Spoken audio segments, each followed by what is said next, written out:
Hello दोस्तों, नमस्कार। मैं Virendra Kumar Pioneer Education Classes में आप तमाम लोगों का बहुत बहुत स्वागत करते हैं। आज हम लोग आर.एस. अग्रवाल के जो अनुपात समानुपात का जो चैप्टर चल रहा है 113 नंबर प्रश्न से आगे बढ़ेंगे और हम उम्मीद करते हैं कि आपके लिए बेहतर साबित होगा, आपके जीवन के लिए बेहतर साबित होगा। अगर आप मेरे इस चैनल पर नए हो तो कृपया सब्सक्राइब जरूर कीजिएगा। आइए प्रश्न संख्या 113 से आगे देखते हैं। 113 में लिखा हुआ है, एक कॉलेज में कला और वाणिज्य संकाय में विद्यार्थी क्रमशः 4:5 के अनुपात में है। वाणिज्य और कला, वाणिज्य का मतलब कॉमर्स, कला का मतलब हो गया आर्ट, इसमें 4:5 के अनुपात में थे। वाणिज्य में 65 को और आ गया, वाणिज्य में 65 और आ गए, तब अनुपात हो जाता है 8:11। वाणिज्य में 65 को और आ जाता है। पहले क्या लिखा है? पहले क्या है? पहले है वाणिज्य, कला, पहले है कला, तब क्या है? वाणिज्य। कला है तब है वाणिज्य। इसका अनुपात कितना है? 4:5। तो मान लेते हैं 4x और 5x है। कला में विद्यार्थियों की संख्या 4x है और वाणिज्य में विद्यार्थियों की संख्या 5x है। अब कितना किस में मिलाना है? लिखा हुआ है वाणिज्य संकाय में 65 और विद्यार्थियों के प्रवेश लेने पर, वाणिज्य संकाय में 65 विद्यार्थी और प्रवेश ले लेता है, 65 को विद्यार्थी और प्रवेश ले लेता है, तब यह हो जाता है 8:11। कला और वाणिज्य, कला और वाणिज्य में विद्यार्थियों का जो अनुपात है 4:5 था, तो 4x और 5x मान लीजिए। कला में 4x है और वाणिज्य में 5x है, तो वाणिज्य में 65 को और बढ़ गया, तो 65 को बढ़ जाता है। अनुपात को हम इस तरह भी लिख सकते हैं, वाणिज्य में अगर 65 को बढ़ जाता है तभी हो जाता है 8/11, 8:11 हो जाता है। तब अब इसमें हम यह सरल कर लेंगे। कोई कटने वाला है का? 4 से तो कट जाएगा, 2 मरतबे कटेगा ना, तो ये हो जाएगा 5 दूनी 10, 1 65 दूनी 130, आई हो गया 11x। अब बताइए x का मान कितना होगा? x प्लस 11x में से 10x घटेगा, एगो x बराबर 130। x का मान कितना आ गया? 130। तो हमसे क्या पूछ रहा है? हमसे पूछ रहा है कि कला संकाय में कितने विद्यार्थी थे। तो कला संकाय में, कला वाला में कितना था? 4x न था, कला में 4x न था, तो 4x हो गया, 4 × x के मान 130, 13 चौका 52, 520 को विद्यार्थी कला संकाय में था। एक बार और समझ लीजिए, कला और वाणिज्य के अनुपात दिया है 4:5। इसको ऐसे भी लिख सकते हैं। अब जो 65 को बढ़ रहा है, वाणिज्य में 65 को बढ़ रहा है, अगर हम डायरेक्ट 65 लिख देते हैं तो यहां गलती हो जाएगा, क्योंकि ये जो मान है अनुपातिक मान है, ये मान अनुपातिक मान है। अगर आपके मन में ये प्रश्न आ रहा हो कि x से क्यों गुना किए हैं, तो ये रियल मान थोड़ी है, ये अनुपातिक मान है, ये रियल मान नहीं है, अनुपातिक मान है। तो अनुपातिक मान में हम रियल मान कैसे रियल वैल्यू जोड़ सकते हैं? ऐसा नहीं होगा। इसलिए हमने मान लिया है कि कला में 4x है और वाणिज्य में 5x है, तो अब रियल हो गया। अब इसमें 65 विद्यार्थी और नामांकित हो गए, तब और हो गए यानी कि बढ़ गया, तब अनुपात हो जाता है 8:11, यानी कि अब बढ़ जाता है 8:11 हो जाता है। इसका मान 8:11 हो गया। अब कट जाएगा, 4 एकम 4, 4 दूनी 8, तो ये हो जाएगा 5 दूनी 10x, आई हो गया 65 दूनी प्लस 65 दूनी 130 बराबर 11x। 11x में से 10 x घटेगा, एगो x बराबर 130। तो संकाय में यही ना है 4x, संकाय में कितना 4x है, संकाय में 4x ना है, कला में, कला संकाय में तो 4x 4 × x के मान 130, 13 चौका 52। 52 आंसर होगा इसका। इसका आंसर 52 होगा। हाँ 520 होगा इसका आंसर। आइए अब अगले प्रश्न की ओर बढ़ते हैं। प्रश्न संख्या 114 है। एक विद्यालयों में ए बी सी के छात्रों का अनुपात 5:4:7 है। इन विद्यालयों में छात्रों की संख्या में क्रमशः 20%, 25% तथा 20% की वृद्धि कर दी जाती है, तब यह अनुपात क्या होगा? एक कक्षा में कुछ विद्यार्थी है, एक कक्षा के 3 कक्षा ए बी सी 3 विद्यालयों में ए बी तथा सी के छात्रों का अनुपात दिया गया है। 3 विद्यालय हैं, एक का नाम ए है, एक का नाम बी है और एक का नाम सी है। तो इनकी संख्याओं का अनुपात दिया है। ए में कितना है, सी में, बी में कितना है और सी में कितना है, इनकी संख्याओं का अनुपात दिया हुआ है। छात्रों के संख्याओं का अनुपात दिया हुआ है। कितना? 5:4:7 है। 5:4:7 है।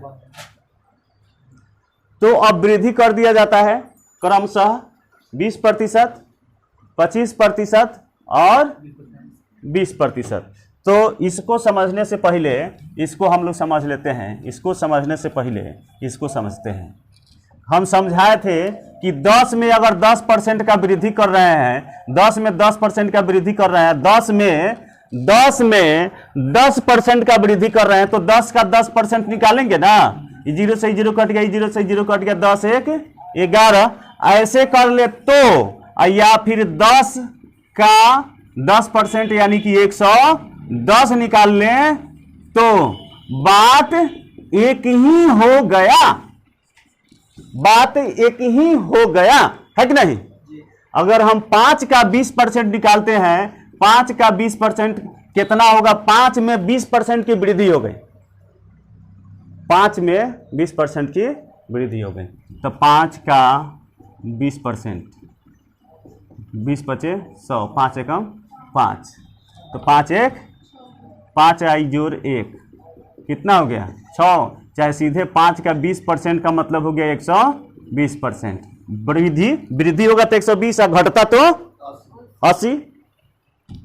0 से 0 कट गया, 5 एकम 5 5 10, 5 2 एकम 2 2 6 12, 6 आ रहा है कि नहीं आ रहा है? तो बात ऐसे ही हुआ। तो 3 छात्र हैं, 3 विद्यालय हैं, ए बी सी। 3 विद्यालय ए बी सी है। इसका अनुपात 4 है, 5 है, इसका 4 है और इसका 7 है। इसमें वृद्धि कितना का हो रहा है? ए में 20% का।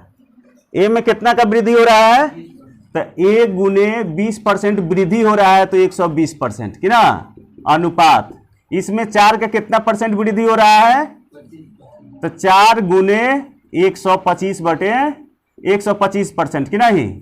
फिर अनुपात 7 के कितना परसेंट वृद्धि हो रहा है? तो 120%।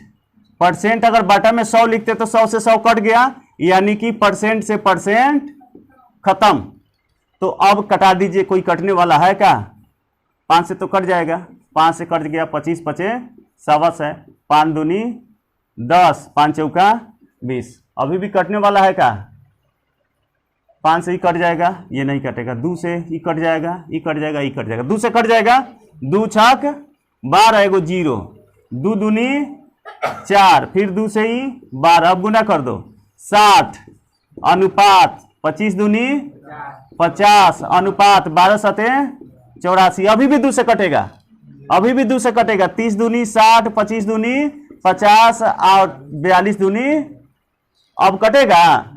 नहीं कटेगा। तो ये अब अनुपात हो गया नया।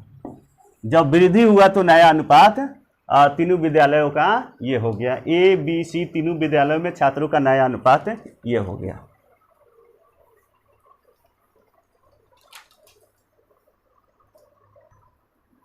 आइए अब अगले प्रश्न की ओर बढ़ते हैं। अब प्रश्न संख्या ये तो था 114, अब प्रश्न 115। 115 में कह रहा है, 115 में कह रहा है तीन संख्याएं क्रमशः 3:4:5 के अनुपात में है।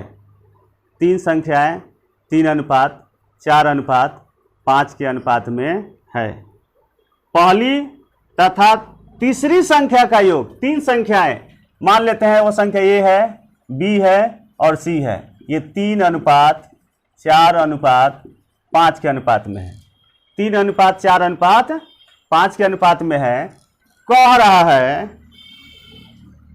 कि पहली तथा तीसरी संख्या का योग, पहली और तीसरी संख्या का योग बताइए कितना है।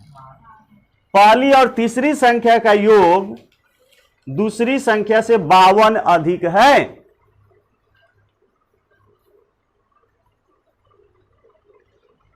पहली और तीसरी संख्या का योग दूसरी संख्या से 52 अधिक है। पहली और तीसरी संख्या का योग दूसरी संख्या से 52 अधिक है। आप बताइए कि पहली और तीसरी संख्या का योग दूसरी संख्या से कितना अधिक है इसमें अनुपात में।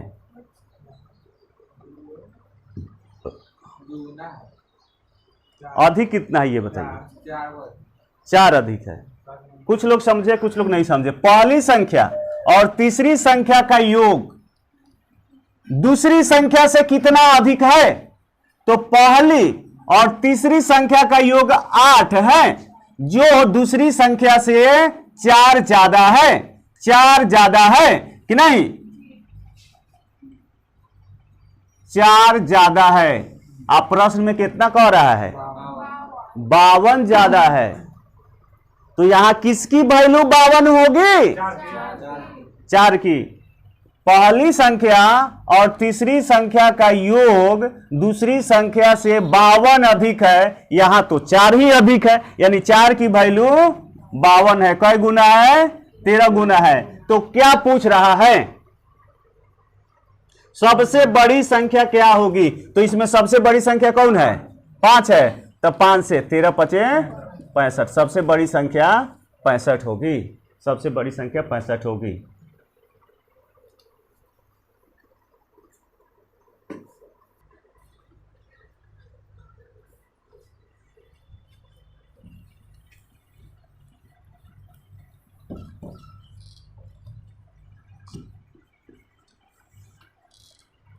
अब 116, प्रश्न संख्या 116। दो संख्याएं 3:4 के अनुपात में है। दो संख्याएं 3:4 के अनुपात में है। इनमें से प्रत्येक में 6 जोड़ दिया जाता है, तब यह अनुपात 4:5 हो जाता है। दो संख्याएं 3:4 के अनुपात में है। दो संख्याएं 3:4 के अनुपात में है। प्रत्येक में 6 जोड़ेंगे, इसमें भी 6 जोड़ दें और इसमें भी 6 जोड़ दें, तब हो जाता है 4:5 में। लेकिन ये कैसे जोड़ेंगे? ये तो रियल मान नहीं है ना, ये रियल मान नहीं है ना। ये कौन मान है? अनुपातिक मान है। ये रियल मान नहीं है। तो रियल मान करने के लिए x गुना कर दें। अब रियल मान हो गया ना। अब ये 3x 4x 3:4 के अनुपात में था। 3/4 भी उसको लिख सकते हैं। तो एक संख्या 3x और एक संख्या 4x। तो 3x 4x, इसमें 6 जोड़ दिए। प्रत्येक में 6 जोड़ना है। प्रत्येक में 6 जोड़ना है, बात दिया हुआ है। तो प्रत्येक में 6 जोड़ दिए, तब कितना हो जाता है? 4/5। अब गुना कर दीजिए। 4 चौका 16x आप प्लस 4 छक 24, 5 तिहाई 15x आप प्लस 5 छक 30। तो 16x में से 15x घटेगा एगो x कि नहीं? 16x में से 15x घटेगा एगो x। और 30 में से प्लस इधर जाके माइनस होगा, 24 घटेगा तो 6। x का मान क्या हो गया? 6। अब हमसे पूछ क्या रहा था? तो इन संख्याओं का अंतर क्या होगा? इन संख्याओं का अंतर क्या होगा? तो संख्या का अनुपात यही ना है। 3:4, 3:4 है, तो ई हो जाएगा कितना, 6 त्रिका 18, आई कितना हो जाएगा 6 चौका 24, तो अंतर कितना हो गया, 6 का अंतर हो गया, 6 का अंतर होगा, एक हो जाएगा 24, एक हो जाएगा 18, तो दोनों संख्याओं में 6 का अंतर हुआ ना, तो 6 का अंतर होगा। 6 से गुना किए हैं 3x होता, 4x होता, तो 6 से गुना नहीं करेंगे, तो ये संख्या इसे हो गया।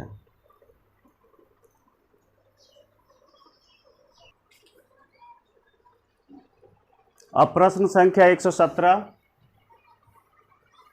दो संख्याएं 2:3 के अनुपात में है, दो संख्याएं 2:3 के अनुपात में है, 2:3 के अनुपात में है, इनका गुणनफल 96 है, इनका गुणनफल 96 है। कह रहा है कि इनका योगफल कितना होगा, तो सबसे पहले संख्या होगा तब तो योगफल होगा, तो ये दो संख्या का अनुपात दिया हुआ है, एक संख्या 2x और एक संख्या 3x, दोनों का गुणनफल कितना है 96 है। ये गुना 2×6 सीधे नहीं करेंगे, यहाँ x मानना ही पड़ेगा, तो 2 से कट जाएगा, इक्का मर्तबे 2×6 16 छक 2×6 16 मरतबे कि ना, कट गया। x से x में गुना करेंगे x स्क्वायर, तो x स्क्वायर इधर आके रूट बनेगा, तो इसका वर्गमूल कितना हो जाएगा 2, x का 16 न होगा, तो 16 का वर्गमूल 4, तो एक संख्या हो गया 4 दूनी 8, और दूसरी संख्या हो गया 4 तिहाई 12, दोनों को जोड़ेंगे तो कितना हो जाएगा 20, दोनों का योगफल 20 होगा।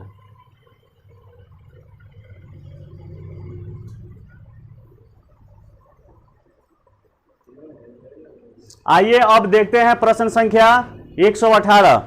अब प्रश्न संख्या 118 देखते हैं, इसमें ए बी सी 3 संख्याएं हैं, ए बी सी 3 संख्याएं हैं कि नहीं, ए का दुगुना बी के 3 गुने के बराबर है, ए का दुगुना बी के 3 गुने के बराबर है, ए का दुगुना बी के 3 गुने के बराबर है, ऐसे भी लिख सकते हैं। आगे क्या कह रहा है, प्रश्न पर नजर डालते हैं, प्रश्न पर नजर डालते हैं। आगे कह रहा है b का 4 गुना c के 5 गुना के बराबर है, b का 4 गुना c के 5 गुने के बराबर है, b का 4 गुना c के 5 गुने के बराबर है। तो a और c का क्या अनुपात है, a और c का क्या अनुपात है ये पूछ रहा है। तो ए बी सी का अनुपात तो निकालना पड़ेगा, ए और ए बी सी का अनुपात तो निकालना पड़ेगा। हमको उम्मीद है कि आप लोग बना लेंगे, हम उम्मीद करते हैं कि आपसे ये हिसाब बन जाने वाला है। तो इसको देखिए, हम पहले से बताए हुए हैं कि ए हो गया, ए अनुपात बी हो गया, ए अनुपात बी, ए का वैल्यू 3 हो गया और बी का वैल्यू ये 2 हो गया। फिर बी अनुपात सी, बी का वैल्यू 5 हो गया और सी का वैल्यू 4 हो गया। तो हमें सिर्फ निकालना है ए बी सी का, नहीं अगर नहीं भी लिखते तो कोई दिक्कत नहीं होता। हमको किसका अनुपात निकालना है, ए और सी का, सिर्फ ए और सी का अनुपात निकालना है। तो 5 तिहाई 15 और 4 दूनी 8, ए और सी का अनुपात 15:8 होगा, यानी बीच वाला छोड़ दिए हैं। ये पहले का हम क्या करते, 5 तिहाई 15, फिर इसको क्रॉस करते 5 दूनी 10, फिर इसको क्रॉस करते, फिर 4 दूनी 8। तो ए और सी का अनुपात 15:8 ही तो होगा, ए और सी का अनुपात 15:8 ही तो होगा।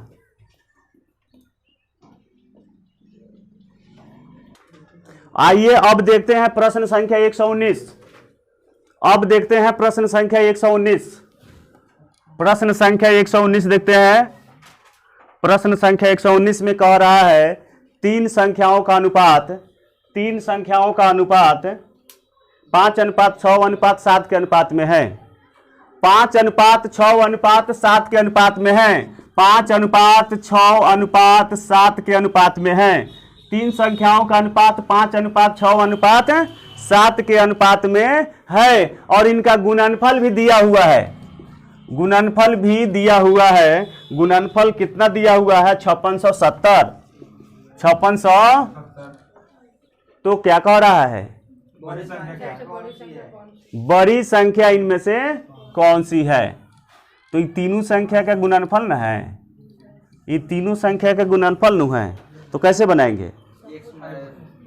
5x गुने 6x गुने 7x बराबर 5670। ऐसे हो जाएगा। फिर कटाइए। 5 से कटेगा, कट जाएगा। गुना काहे करने जाए? 5 से कटेगा। 5 एकम 5, 5 एकम 5 1, 1 पर 7 उतरेगा 17, 5 तिहाई 15, 2 5 चौका 20, 5 से खत्म। 6 से कट जाएगा। 6 एकम 6, 5, 5 पर 3 उतरेगा 53, 6 8 48, 5 पर 9 4 उतरेगा 54, 6 9 54, 6 से 6 कट गया। अब 7 से 7 दूना 14, 7 7 49, 7 से कट गया। x का घात 3 होगा ना, तो ये x गुने x गुने x, x का घात कितना होगा? 3 होगा। तो इधर क्यूब बनेगा ना कि ना, यानी कि 27 हो गया। 3 तिहाई 9 तिरका 27, यानी 27 का घनमूल 3। तो x का मान कितना आया? बड़ी संख्या यही ना है, 7x। 7x का मान 3, 7 तिरका 21, बड़ी संख्या 21 होगी।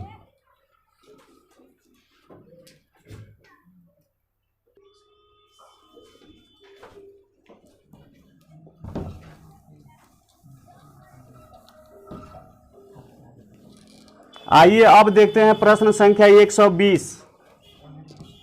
120 नंबर प्रश्न देखते हैं। दो संख्याएं जो है 4:5 के अनुपात में है।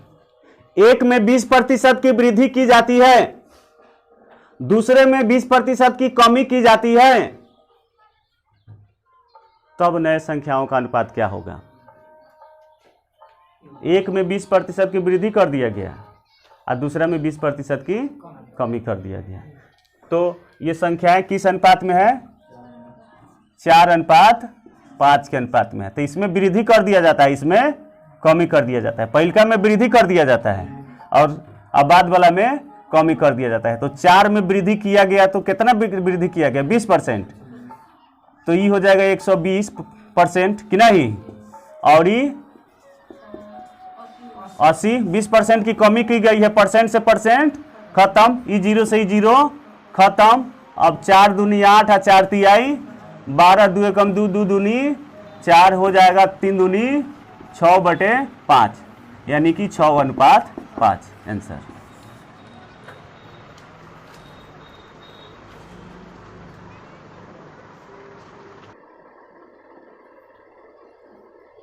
अब प्रश्न संख्या 21 है।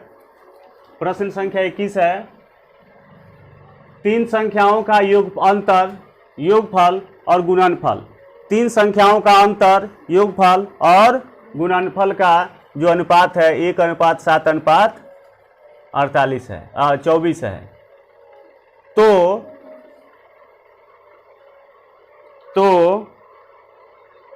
संख्याओं का गुणनफल कितना होगा? इन तीनों संख्याओं का गुणनफल कितना होगा? दो संख्याओं का अंतर, योगफल और गुणनफल का अनुपात दिया हुआ है। इन संख्याओं का गुणनफल पूछ रहा है। इन संख्याओं का गुणनफल पूछ रहा है। तो गुणनफल इसी का ना गुणज होगा। इसका गुणज कौन है? 48 ही तो है। दोनों संख्याओं का गुणनफल 24 है, तो वह संख्या जो भी होगा 24 के गुणज ही तो होगा। वह संख्या जो भी होगा वह 24 के गुणज ही तो होगा। बात को समझिए बच्चों, 2 अंतर 1 है, योगफल 7 है, गुणनफल 24 है।